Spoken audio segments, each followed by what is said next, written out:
prépare ton concert. Ah, je supporte plus cet instrument. Toi qui sais tout, t'aurais pas un tuyau pour améliorer le son? Bien sûr que j'ai la solution. Amène-toi.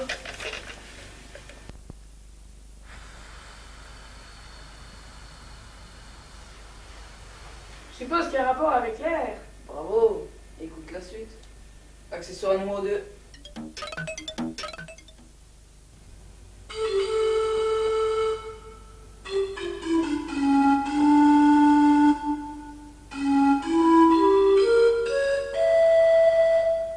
Ah, là tu joues mon air avec de l'air.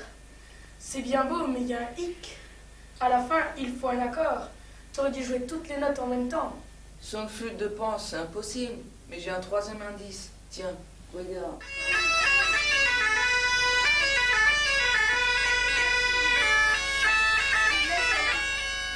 Ah, je vois. Une poche d'air qui alimente tous les tuyaux en même temps. Mais ça résout pas le problème. Sur les trois, il y en a deux qui jouent toujours la même note. Une flûte de pan, une cornemuse. Sans vouloir te contrarier, je vois pas trop où tu vas en venir. T'inquiète pas. Avec mon dernier indice.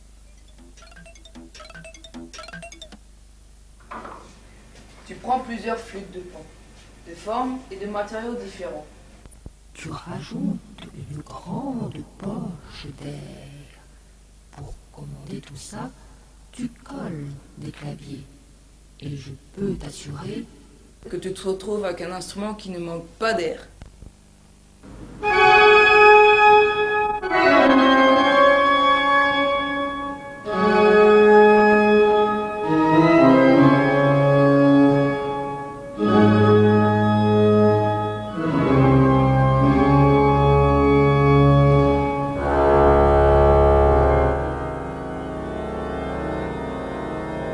Impressionnant, c'est le moins qu'on puisse dire. Mais la musique religieuse, c'est pas vraiment mon truc. Ah là là, mais tu n'y connais vraiment rien. C'est vrai qu'on associe souvent l'orgue aux églises, mais on en trouve aussi dans certaines salles de concert. D'ailleurs, à ses origines, ça va chercher dans les 250 ans avant Jésus-Christ à Alexandrie. Les Grecs avaient des orgues pour effrayer les ennemis au cours des batailles, à animer leurs fêtes païennes aussi. Pas très religieux tout ça. Et à l'époque des Romains, l'orgue distrayait les spectateurs au cours du jeu du cirque.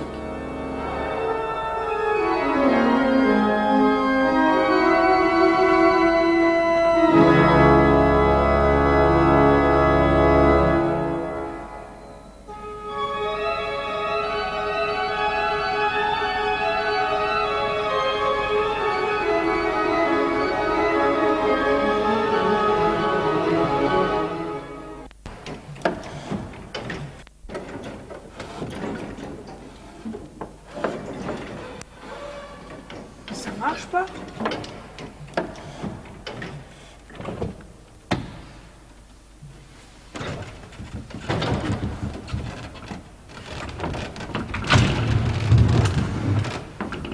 Waouh! C'est carrément l'usine à gaz! C'est carrément l'usine à gaz! Oui, et je peux te dire que ça n'a pas été fait en usine. C'est un travail d'artisanat. Ce sont les facteurs Steelworkers qui ont fabriqué. Comment ça? Des facteurs? Eh oui, figure-toi qu'il n'y a pas qu'au PTT qui a des facteurs. Un facteur d'orgue est un artisan qui fabrique restaure et accorde les orgues. Eh bien, tout commence ici. Tu es en train de gonfler le poumon de l'orgue. C'est ce réservoir d'air qui fera parler tous ces tuyaux. À l'époque, l'organisme ne manquait pas d'air. Il avait un ou plusieurs bons hommes en son service. Je sais pas si je vais tenir une heure à ce rythme-là. Te fatigue pas, maintenant tous les orgues ont une soufflerie électrique. Tu vois ces briques posées sur le réservoir? Eh bien, c'est leur poids qui donne la pression nécessaire dans les tuyaux. Ouf! Je préfère allumer ce petit moteur. Ah, maintenant j'ai très envie de fouiller dans le buffet.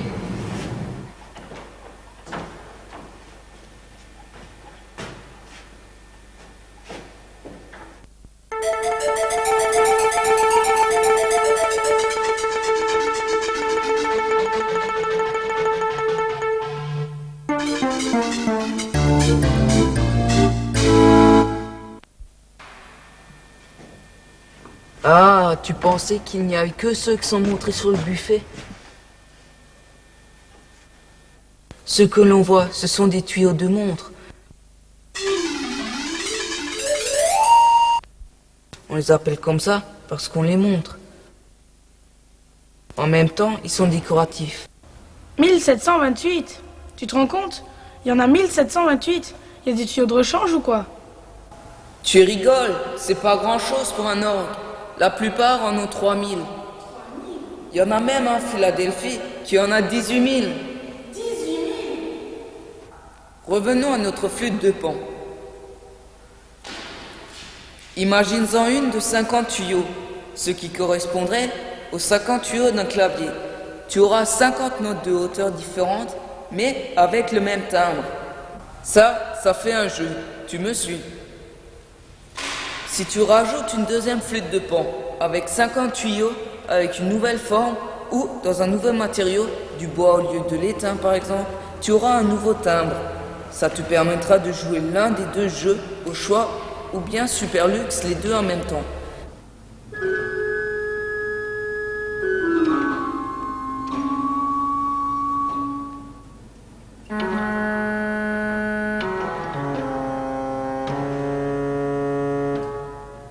Et ça te donnera un troisième son avec la puissance en prime.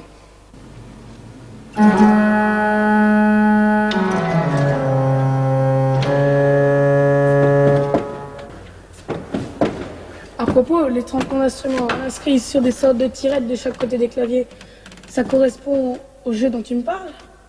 Bien vu, ces tirettes, comme tu dis, sont des tirants de registre. En les tirant, tu mets le jeu correspondant en service. Il y a vraiment des noms pas possibles. Flageolet, gambe, cornet, bombarde, chalumeau. C'est normal que ces noms ne te disent rien. Ils datent de la Renaissance. Je crois que je viens de comprendre quelque chose.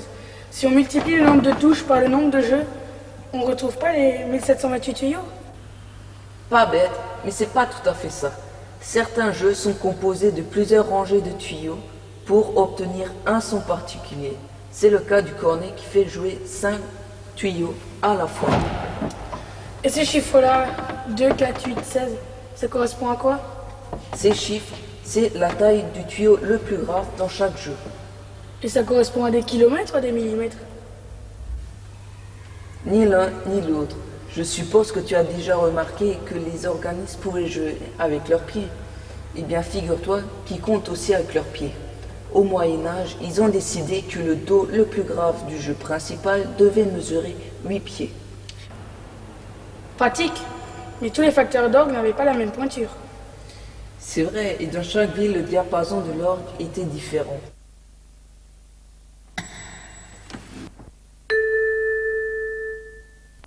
Les facteurs au petit pied fabriquaient des orgues un peu plus hauts. Au fait, un pied correspond à 33 cm. Pourquoi 4, 8, 16? Ça va toujours du simple au double?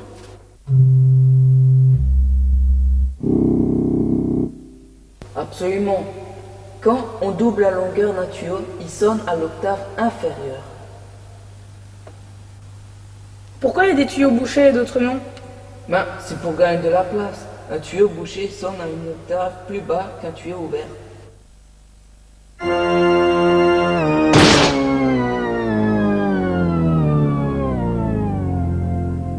Ah, d'accord. Ça permet d'avoir des sons très graves sans se retrouver avec des tuyaux de 20 mètres. J'ai déjà vu des orgues avec 3 claviers. Ça correspond à 3 instruments, avec chacun plusieurs jeux. Exactement, même 4 avec le pédalier. Quel intérêt?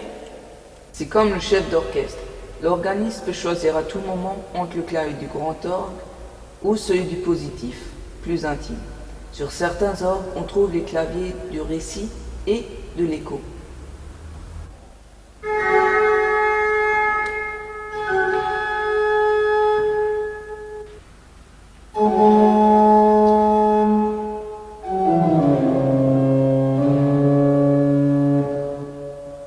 C'est pas un coup de l'homme invisible.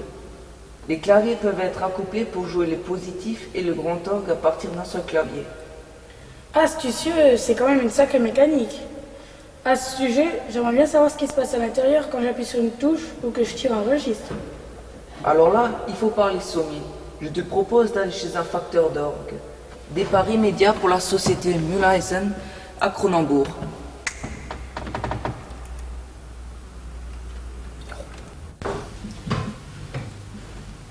Mais qu'est-ce que tu fais là? Ben, tu vois bien, je teste un sommier. Je peux te dire que ça a plein de trous et que ça manque de ressorts. En effet, pour le confort, il y a mieux. Au-dessus de chacun de ces trous, il y aura un tuyau. Comme le clavier a 56 touches et qu'il y a 12 rangées, ça fera 672 tuyaux. Bon ben, je les laisse, j'ai affaire. On peut dire que le sommier, c'est le cœur de l'orgue. En appuyant sur les touches du clavier, l'organiste va libérer l'air qui va monter jusqu'au tuyau. L'étage inférieur du sommier, c'est la laie. Elle est remplie d'air sous pression. Lorsqu'on ouvre les couvercles, on va découvrir les soupapes. Pour chaque touche du clavier correspond une soupape. Lorsque l'organiste appuie sur la touche du clavier, il libère l'air. Par la tringlerie, la soupape va descendre. L'air sous pression va s'engager dans l'étage supérieur du sommier, va arriver jusqu'au pied du tuyau pour faire parler le tuyau. Lorsque l'air est rentré dans la gravure, pour qu'il fasse parler le tuyau, il faut que l'organiste ait choisi le jeu correspondant. Quand il va tirer sur le bouton de registre à la console, il va faire déplacer la coulisse au niveau du sommier et les trous vont coïncider. L'air qui est passé par la soupape et qui monte vers le tuyau peut aller jusqu'au pied du tuyau. Lorsqu'il repousse le registre à la console, les trous ne coïncident plus et le registre ne peut pas parler. Je vois. Mais lorsque l'air arrive dans un tuyau, d'où vient le son? Qu'est-ce qui se passe dans le tuyau? Eh bien, il faut tout d'abord distinguer deux sortes de tuyaux qui fonctionnent de manière très différente. D'abord, il y a la famille des jeux à bouche ou jeux à flûte qui fonctionnent comme une flûte à bec. On en a ici deux tuyaux et ici on a un tuyau qu'on a réalisé qui est un tuyau scié où on peut voir qu'est-ce qui se passe. Dans le pied, quand l'air arrive, il va passer entre le biseau et la lèvre inférieure et la petite lame d'air qui va être produite va venir se briser sur la lèvre supérieure.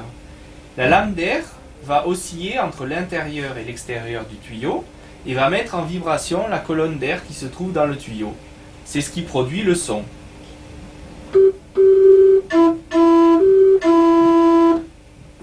La deuxième famille, c'est les tuyaux à hanches. Ils sont ceux-ci ou celui-ci. Il existe des tas de formes différentes. Ici, dans le tuyau, c'est une languette qui va se mettre en vibration et qui va générer le son. On a donc une languette en laiton qui a une courbure et lorsque l'air va rentrer dans le pied du tuyau, la languette va se mettre en vibration et générer le son. Et comment on accorde tous ces tuyaux? Alors, les tuyaux à bouche ou les tuyaux à flûte, c'est la longueur du tuyau qui va déterminer si le tuyau est juste ou pas. Donc pour les tuyaux bouchés ici, on peut accorder en modifiant la hauteur de cette petite calotte. Pour les tuyaux qui sont ouverts à l'extrémité, on règle la longueur. Avec une cisaille, on recoupe ici jusqu'à obtenir la bonne longueur. Pour les tuyaux à hanches, c'est à l'aide de cette petite tige métallique qui s'appelle une rasette qu'on va accorder.